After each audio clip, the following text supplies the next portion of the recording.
우리 모두가 다 오늘 이 시간의 말씀을 통해서 은혜 받으시길 바랍니다. 한번 따라서 하십시다. 복이 임하는 신자. 듣기만 해도 기분이 좋아지죠? 복이 임하는 신자. 복이 임하는 신자가 어떤 신자일까? 우리들이 그 주인공이 되면 돼요. 오늘의 말씀을 통해서 하나님께서는 진리의 말씀, 하나님께서 그 비밀을 다른 방법은 없어요. 하나님께서 참된 하나님이 행하시는 그 일에 이 약속을 주신 것을 우리가 그 약속의 주인공이 되고, 그래서 복이 임하는 신자가 될 수 있는 그 비결을 주님은 일러주십니다. 하나님은 하나님의 자녀인 여러분과 제가 이 세상에서 그렇게 살기를 얼마나 원하시겠어요? 굉장히 원하십니다. 저는 우리 교회 성도 여러분 모두가 하나님께서 성경에 일러주신 바로 그 믿음의 신자가 되기를 간절히 바랍니다. 그래서 믿음에 대한 모든 것을 오직 하나님의 말씀인 성경이 말씀하는 대로 이해를 하고 깨달아서 이해하고 깨달아서 믿는 그런 믿음 되어지기를 바랍니다. 왜 그러냐면 그 믿음만이 구원받는 진짜 믿음이기 때문에 그러하고, 그 믿음으로만 인생의 성공자가 되고, 그 믿음으로만 진정으로 부요한 자가 되며, 그 믿음으로만 진정한 행복자가 될 수 있기 때문에 그렇습니다. 그 믿음을 붙들면 그렇게 되는 거예요. 신자가 인생의 성공자가 되고 부유한 자가 되고 행복한 삶을 살게 되는 것은 우연히 되어지는 것 아닙니다. 운이 좋아서 되는 것도 아니고요. 우연이 되거나 운이 좋아서 되는 것이라면 하나님은 무능하신 분이시고 실속 없는 분이실 것입니다. 그것은 오직 참 믿음에서나 나타나게 되는 하나님의 약속의 성취입니다. 그건 하나님께서 행하시는 일이에요. 그러므로 신자가 인생의 성공자가 되고 부유한 자가 되고 행복한 삶을 살게 되는 것에는 하나님께서 두신 전제 조건이 있어요. 전제 조건. 한번 따라서 합시다. 전제 조건. 부디 오늘의 말씀을 통해서 인생의 성공자가 되고 부유한 자가 되고 행복한 삶을 살게 되는 전제 조건이 충분하게 갖추어지는 복이 여러분과 저에게 임하기를 간절히 바랍니다. 이미 저와 여러분에게는 본질적으로 그 믿음을 가지고 있는 줄로 제가 압니다. 저를 비롯해서 이미 그 믿음을 가지신 우리 교회 성도 여러분들은 오늘의 말씀을 통해서 더욱더 그 믿음을 강건하게 하는 복된 시간이 되기를 바랍니다. 그리고 혹시 이 자리에 아직 그 믿음을 갖지 못하신 분들이 계시다면 오늘의 말씀을 통해서 그 믿음을 갖게 되시기를 축복합니다. 자, 성경에서 말씀하는 믿음은, 성경에서는 사실 믿음을 말씀하는데 성경에서 말씀하는 믿음은 살아있는 믿음을 이야기합니다. 그냥 믿음이 아니에요. 그 믿음을 야고보서 2장 26절에서는 생명 있는 믿음, 살아있는 믿음이라고 했습니다. 그 믿음을 진짜 믿음이라고 합니다. 그 믿음은 그런데 소유해야 해요. 소유하는 거예요. 갖는 거예요. 나는 가졌고 너는 안 가진 사람이 있을 수 있습니다. 그 살아있는 믿음은 소유하는 것이에요. 믿음은 없었던 사람이 가질 수 있습니다. 또 믿음을 가졌던 사람이 믿음을 버릴 수도 있어요. 살아있는 믿음, 그렇습니다. 그리고 또 그 믿음은, 이 살아있는 믿음은 키워야 합니다. 키워야 해요. 믿음은. 성령님은 완전하신 하나님이시고 무한자이시기 때문에 우리가 성령 충만하다라고 할 때 성령 충만을 이렇게 분량으로 표현하는 건 아주 잘못된 것이지만, 우리의 믿음은 새싹처럼 하나님의 말씀의 씨알이 떨어지면 그 살아있는 믿음에서 싹이 나고 자라게 돼 있습니다. 그래서 믿음은 키워가야 합니다. 결코 성경에서 말씀하는 구원받는 믿음은 그냥 믿음이 아니에요. 자, 어떤 믿음이 그 믿음인가? 자, 먼저 분명한 것은 진짜만이 진짜입니다. 가짜는 가짜일 뿐이에요. 그래서 진짜 믿음을 가진 신자이기 위해 우리가 구원받지 못하는 믿음을 하나씩 살펴보면서 진짜 믿음을 확고하게 해나갈 수 있기를 바랍니다. 여러분, 믿음을 가졌지만 믿음을 가졌어도 구원받지 못하는 믿음이 있습니다. 성경에서 이야기하는 세 가지 믿음이 있는데, 하나는 지식적인 믿음이 그래요. 자, 따라서 합시다. 지식적인 믿음. 예, 두 번째로는 감정적인 믿음이 그렇습니다. 감정적인 믿음. 세 번째로는 이적적인 믿음이 그렇습니다. 이적적인 믿음. 자, 이 세 가지는 구원받지 못하는 믿음에 해당합니다. 이거는 진짜 믿음 같은 모양을 가지고 있어요. 자, 하나씩 살펴보자면 지식적인 믿음입니다. 자, 이 믿음은 어떤 사람들이 가졌었냐면, 성경을 통해서 보면 당시 이스라엘 백성들의 종교 지도자들이 대체적으로 가졌었던 믿음이 이 믿음입니다. 아주 그 사람들에게 거의 두드러지게 모든 거의 종교 지도자들이 가지고 있었던 믿음이에요. 이 사람들은 성경적 지식, 성경적 내용에 아주 해박했습니다. 잘 알았어요. 우리가 그 증거 하나를 좀 살펴보자면, 마태복음 2장 4절에서 6절 말씀이 이런 말씀을 기록하고 있습니다. 다 같이 읽습니다. 왕이 모든 대제사장과 백성의 서기관들을 모아 이르되 유대 베들레헴이오니 이는 선지자로 이렇게 기록된 바, 또 유대 땅 베들레헴아 너는 유대 고을 중에서 가장 작지 아니하도다. 내게서 한 다스리는 자가 나와서 내 백성 이스라엘의 목자가 되리라 하였습니다 라고 보고했던 사람들입니다. 자, 이 장면이 배경이 어떻게 되는 건지 아시죠? 여러분, 하늘에 별이 나타났습니다. 별이 움직입니다. 그리고 이 별이 빛을 발하면서 땅으로 내려 꽂혀 빛을 발하며 움직이는데, 동방의 박사들이 이 광경을 보면서 이 세상에 엄청난 일을 하나님께서 행하신다는 사실을 인지하고 그 별을 따라오죠. 이 별이 예루살렘에 들어와서는 살짝 빛을 안내하는 것에서 멈춘 거예요. 그 빛을 안내를 하지 않는 거예요. 그래서 이 동방 박사들이 예루살렘 성에 들어와서는 곧바로 이제 왕궁으로 찾아 들어가서 헤롯한테 물은 것입니다. 이스라엘의 왕으로 태어나신 분이 어디 계신지 알려주세요. 왕한테 왕의 탄생을 묻는 거예요. 여러분, 헤롯이 그때 깜짝 놀라면서 종교 지도자들을 소집했습니다. 그래서 이스라엘의 왕이 어디서 태어날 것이라고 성경에 예언이 되어 있느냐라고 물으니까 그 종교 지도자들이 대답한 말이 방금 읽은 이 말씀입니다. 여러분, 우리는 이미 이 성경의 내용을 잘 알고 있어요. 당시 이스라엘의 종교 지도자들은 이 성경을 통해서 그리스도 되시는 분께서, 구세주가 되시는 분께서 유대 베들레헴에서 탄생할 것을 잘 알고 있습니다. 그렇지만 그들은 알고만 있습니다. 누가 물어보면 대답 잘해줍니다. 베들레헴에서 이스라엘 백성을 다스리는 목자가 날 것이라는 것을 잘 알고 있습니다. 여러분, 이들이 누군가요? 당시 대제사장들과 서기관들입니다. 요즘으로 말하자면 신학을 전문적으로 공부하고 하나님의 말씀의 전문가라고 하는 사람들에 속하는 분들입니다. 예를 들자면 저와 같은 사람들이었습니다. 그런데 문제는 어떤 이유에서인지 아는 것에서 그쳤어요. 이분들은 바로 이런 믿음을 지식적인 믿음이라고 그럽니다.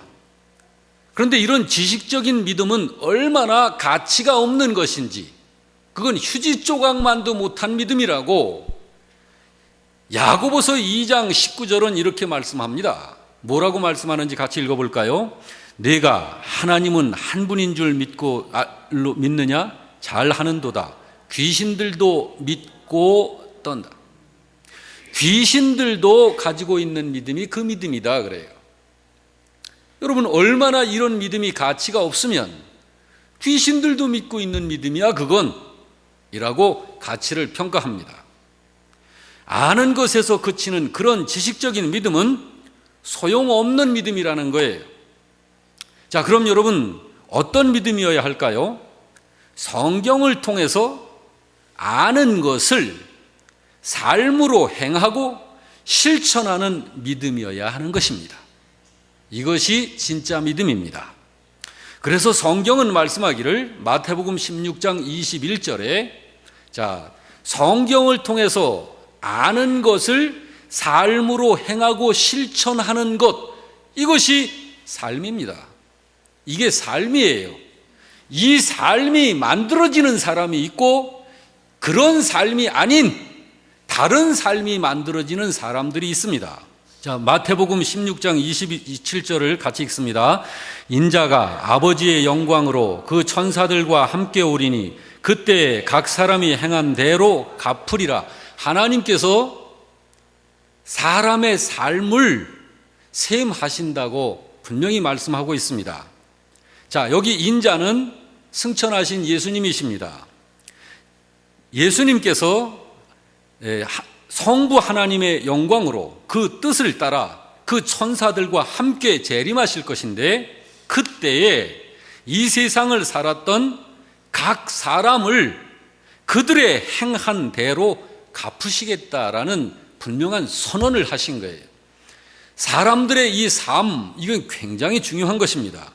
바울 사도는 이 사실에 대해서 로마 교회 신자들에게 가르치시기를 로마서 2장 6절에서 8절에 다 같이 하나님께서 각 사람에게 그 행한 대로 보응하시되 참고 선을 행하여 영광과 존귀와 썩지 아니함을 구하는 자에게는 영생으로 보상하시고, 8절 오직 당을 지어 진리를 따르지 아니하고 불의를 따르는 자에게는 진노와 분노로 하시리라. 이것이 하나님의 분명한 선언입니다.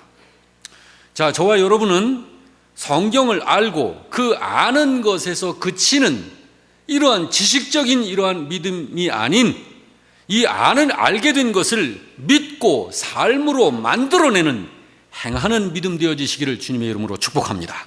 그것이 구원받는 믿음이에요. 그러면 여러분, 지금 이 시대에 우리가 살고 있는 우리 주변 환경 속에서 그럼 행하는 믿음을 가진 신자가 얼마나 될까? 행함이 없이 지식적으로 알고 있는 신자가 얼마나 될까? 그건 여러분 생각하면서 말씀을 들으시면 됩니다. 두 번째로 구원받지 못하는 믿음이 있습니다. 이것은 감정적인 믿음입니다. 마태복음 13장 20절인데요. 마태복음 13장 20절 말씀 이하 다 같이 돌밭에 뿌려졌다는 것은 말씀을 듣고 즉시 기쁨으로 받되 그 속에 뿌리가 없어 잠시 견디다가 말씀으로 말미암아 환난이나 박해가 일어날 때에는 곧 넘어지는 자요 라고 합니다. 이 감정적인 믿음은 느낌상 참 좋다, 기분으로 만족하는 믿음을 말합니다. 이 믿음은 환경과 분위기에 좌우되는 믿음입니다. 이 믿음을 가지고 있는 분들은 주로 기분에 따라 행동이 달라지는 현상으로 나타납니다.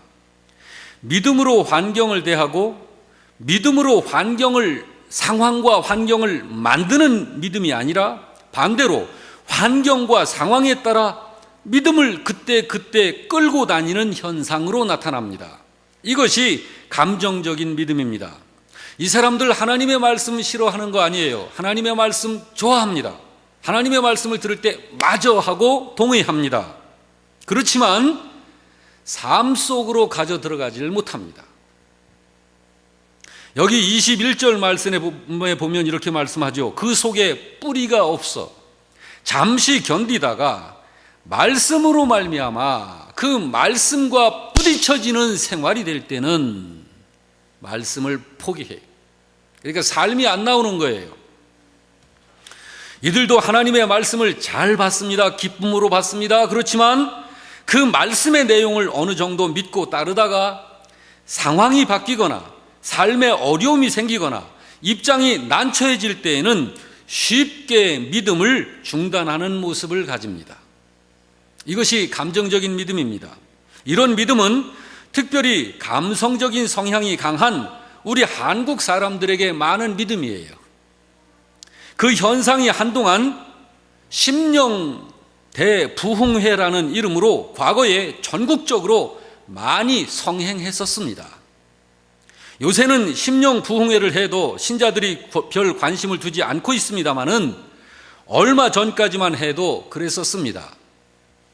우리 교회 성도 여러분들은 환경과 분위기 또는 상황에 따라서 믿음을 끌고 다니는 그런 믿음이 아니라 믿음으로 환경을 대하고 믿음으로 상황을 만들어내는 이런 믿음의 신자가 되어주시길 주의 이름으로 축복합니다.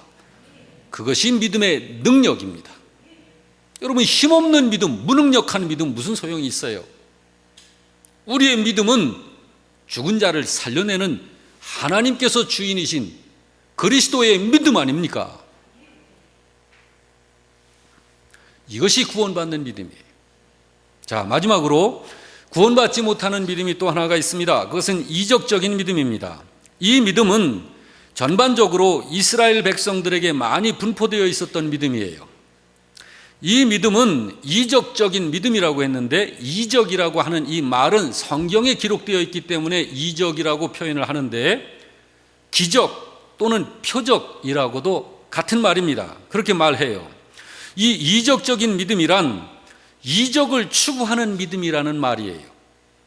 성경에서 말하는 참 믿음인지 아닌지의 여부를 이적이 나타나느냐 안 나타나느냐, 그것을 기준으로 평가하는 믿음을 말합니다. 이것 역시 참 믿음은 아닙니다. 이적적인 믿음을 주님께서 어떻게 정의하셨느냐면 마태복음 7장 22절 말씀 이하에 이렇게 말씀했습니다. 다 같이 읽습니다. 그날에 많은 사람이 나더러 이르되 주여 주여 우리가 주의 이름으로 선지자 노릇하며 주의 이름으로 귀신을 쫓아내며 주의 이름으로 많은 권능을 행하지 아니하였나이까 하리니, 그때에 내가 그들에게 밝히 말하되 내가 너희를 도무지 알지 못하니 불법을 행하는 자들아 내게서 떠나가라 라고 할 것이다. 주님이 알려주신 거예요. 여기에 선지자 노릇하는 것은 이적에까지 포함된다고는 안 봐도 되고요, 귀신을 내쫓는 이런 신비한 능력, 그리고 병든 자, 아픈 자, 고통당하는 자를 낫게 해주는 이런 능력, 자, 이런 것을 행하는 것을 말합니다. 그런데 이런 사람들, 23절에 그때에 내가 그들에게, 그런 것을 행했던 자들에게 밝히 말할 것이다. 나는 니들과 관계없다. 나는 니들을 모른다라고 말할 것이다. 여러분, 여기 귀신을 쫓아내고 권능을 행한다는 것이, 그것도 주님의 이름으로 그렇게 하는 것이라 해도 그것이 성경에서 말씀하는 진짜 믿음으로만 말할 수 없다라는 거예요. 지금 어떤 신자가 주님의 이름으로 기적을 행하고 병을 낫게 하고 귀신을 내쫓고 하고 있는데, 그렇다 할지라도, 주님의 이름으로 그렇게 하고 있다 할지라도 그것이 성경에서 말씀하는 진짜 믿음이라고 단정할 수 없다라는 거예요.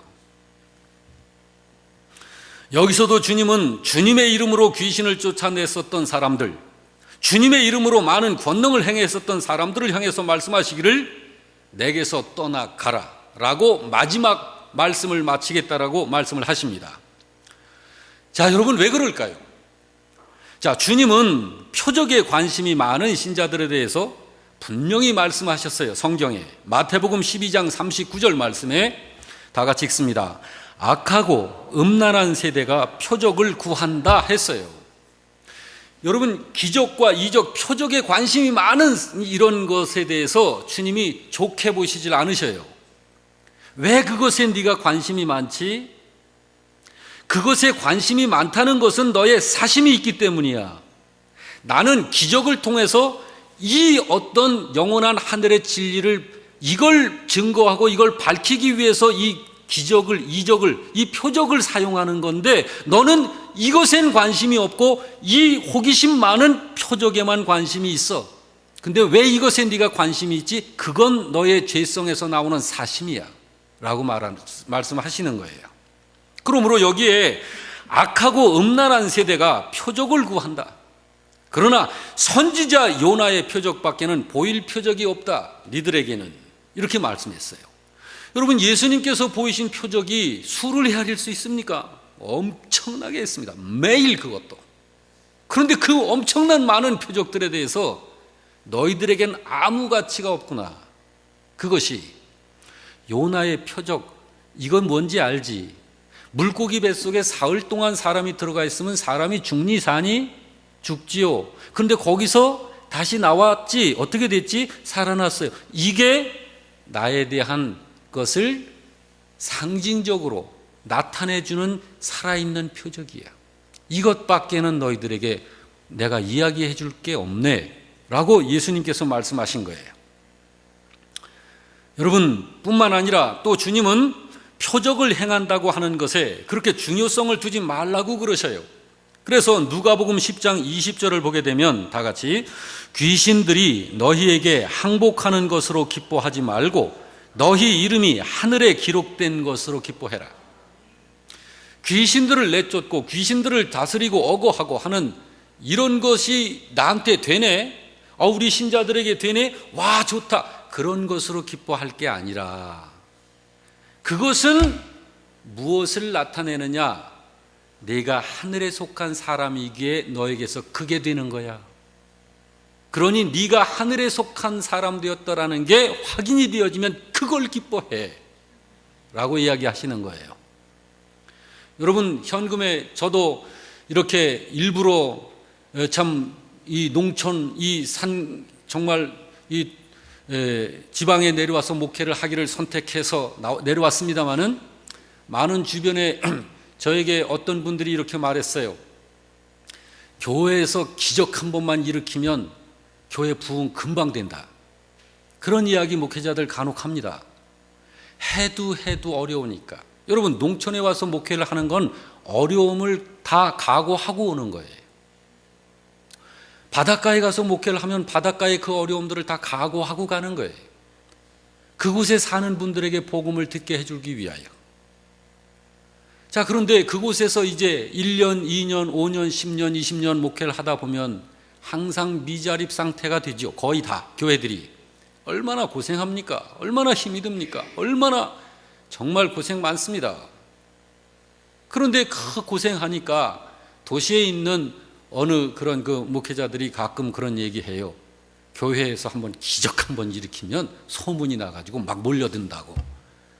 여러분 그런 것이 말하자면 물론 그렇게 할 수도 있습니다만은 자 오늘의 이 주님께서 하신 말씀을 통해서 그런 부분들을 바르게 정리할 수 있기를 바랍니다. 우리는 귀신들이 너희에게 항복하는 것으로 기뻐하지 말고 너희 이름이 하늘에 기록된 것으로 기뻐하라. 자, 무슨 말씀이냐? 신자가 능력을 행하는 외적인 현상이 중요한 것이 아니다 라는 거죠. 신자의 내적 거룩함을 이루는 것이 중요한 것이다. 그래서 성경은 마태복음 6장 33절에 뭐라고 말씀해요? 너희는 먼저 그의 나라와 그의 의를 구해라. 먼저라고 하는 건 첫 단추와 같은 거죠. 먼저는 이건 먼저 아닙니다. 이건 잘못된 거예요. 이것부터 고쳐라 하는 거예요. 네가 너의 믿음이 이런 모습이라면 먼저 이것부터 고쳐라 하는 거예요. 그러면 이걸 고쳐야죠. 이렇게. 자, 그 다음에는 바르게 정리되는 거예요. 자, 여러분 바로 이런 것들이 구원받지 못하는 거짓 믿음들인 거예요. 지식적인 믿음, 감정적인 믿음, 이적적인 믿음. 여기에 뭔가 있는 것으로. 근데 실제로 뭔가 있어요. 뭔가 있는 것 같아요. 분명히 부인할 수 없을 정도로. 그렇지만 이 자리에서 예배드리시는 여러분 모두가 성경에서 진정 말씀하는 예수님께서 가지라고 말씀하시는 그 구원받는 믿음의 성도만 되시기를 주님의 이름으로 축복합니다. 자, 그러면 구원받는 믿음은 어떤 걸 얘기하는 건가? 어떻게 믿는 믿음이 구원받는 믿음인가? 주님께서 일러주시기를 야고보서 1장 22절에 이렇게 말씀하셨습니다. 너희는 시작. 너희는 말씀을 행하는 자 되고 듣기만 하여 자신을 속이는 자가 되지 말아라.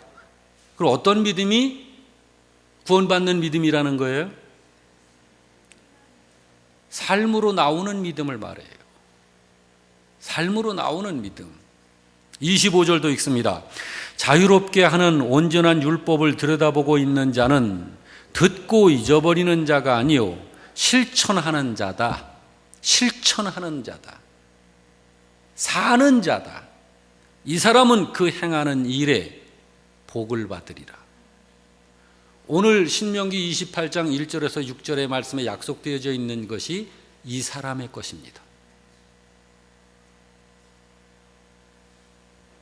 여러분, 구원받는 믿음은 그러므로 지식적인 것에 멈추는 믿음 아니에요. 어떤 분들은 지식적으로 너무 많이 아는데 입술 두 쪽으로만 다 해요. 손가락하고 자기는 안 해요. 이거는 지식적인 믿음입니다. 두 번째, 감정적인 믿음입니다. 감성적 성향이 강한 이 동양인들, 특히 우리 한국 사람들은요, 진리의 말씀이 아니어도 어떤 걸 슬쩍 터치해서 감정 터치하고 체험 한번 해주게 되면 글이 싹 쏠려버리는 성향을 갖고 있어요. 그런데 이런 감정적인 믿음 아닙니다. 감정은 수시로 바뀌어요. 그건 기복이 있는 거예요. 아닙니다. 하나님의 말씀이 말씀되어져 있는 이 말씀만이 우리의 믿음의 기준이고 내용이어야 합니다. 우리의 지식은 이 말씀의 내용으로 채워져야 하고, 우리의 감정은 이 하나님의 말씀에 종속하여 들어가야 합니다. 그래서 구원받는 참믿음이라고 하는 것은 지식에만도 아니고 감정에만도 아니고 행동이 앞서는 의적인 것만도 아니고 지, 정, 의가 합쳐진 인격적인 믿음이어야 하는 것이에요. 이걸 성경에서 말씀하는 거예요.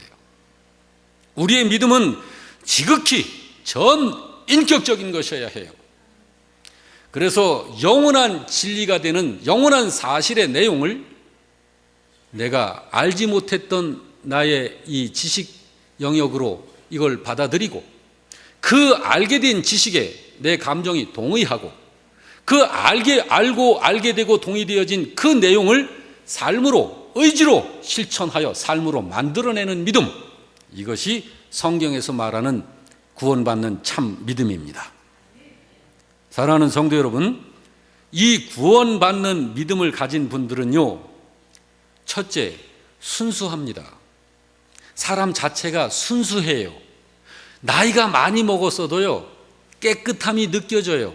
거짓이 없다는 게 느껴져요. 누가 무슨 말 하면 그대로 받아들여요. 겉과 속이 다르지 않습니다. 착합니다. 그런 사람은 정직합니다. 남도 나 같은 줄로 생각해요. 구원받는 믿음을 가진 사람들의 공통적인 모습입니다. 그런데 여러분, 믿고 대했는데 정말 나중에 뒤통수 치는 신자 있어요. 이건 문제 있어요. 여러분, 믿음은 전 인격적인 거예요. 사랑하는 성도 여러분, 저는 우리 교회 성도 여러분 모두가 하나님께서 성경에 일러주신 바로 그 믿음, 진짜 믿음, 구원받는 믿음의 신자가 되시기만을 축복합니다. 그래서 믿음에 대한 모든 것을 오직 하나님의 말씀인 성경이 말씀하는 대로 이해하고 깨달아서 삶으로 증거되는 그 믿음의 신자들이 되어지기만을 바라는 거예요. 이 믿음 하나를 위해서 저는 오늘도 하나님의 말씀을 선포하는 거예요. 왜냐하면 제가 할 일이 그 일이니까요. 여러분, 그 믿음만이 참 믿음입니다. 그 믿음으로만 인생의 진정한 성공자로 서게 되는 거예요. 그 믿음으로만 진정으로 하나님께서 인정하시는 부요한 자가 될 수 있습니다. 그 믿음으로만 진정한 영적 행복자가 될 수 있는 거예요. 그것은 듣고 느끼는 것으로 그치는 믿음이 아닙니다. 들은 말씀을 행하는 믿음입니다. 신자가 인생의 성공자가 되고 부유한 자가 되고 행복한 삶을 살게 되는 것은 우연히 되는 거 아니에요. 운이 좋아서 되는 것도 아니고요. 요행이 아닙니다. 정말 재수가 좋아서 된 거 아닙니다. 그런 사람은 얼마 후에는 또 뒤집어집니다. 그러나 여러분, 하나님에 의해서 하나님께서 인정하셔서 하나님과 연결되어져서 하나님께 연합한 자가 되어서 믿음으로 되어진 진정한 승리자는 절대로 무너지지 않습니다. 이 세상 그 어떤 것으로도 그를 쓰러뜨릴 수 없습니다. 여러분, 저와 영락교회 성도 여러분은 반드시 진짜 믿음만 가져야 합니다. 여러분, 표적이 덜 나타나고 표적이 안 나타나도 괜찮아요. 능력이 안 나타나도 괜찮아요. 성경의 사도 바울이 능력을 말씀한 것은 복음을 듣고 듣는 사람이 믿으면 그 믿음이 그를 살려낸다 했습니다. 이것이 하나님의 복음의 능력이라 했습니다. 여러분이요, 여러분은 오늘의 말씀을 듣고 여러분 자신은 어떤 믿음을 갖고 있다고 진단했습니까? 진정 구원받는 믿음이 맞습니까? 진정 살아있는 믿음이 맞습니까? 여러분, 오늘 이 말씀 생각해 가면서 정말 성경에서 말씀하는 그 믿음의 신자가 되시길 주의 이름으로 축복합니다. Let me know she's right.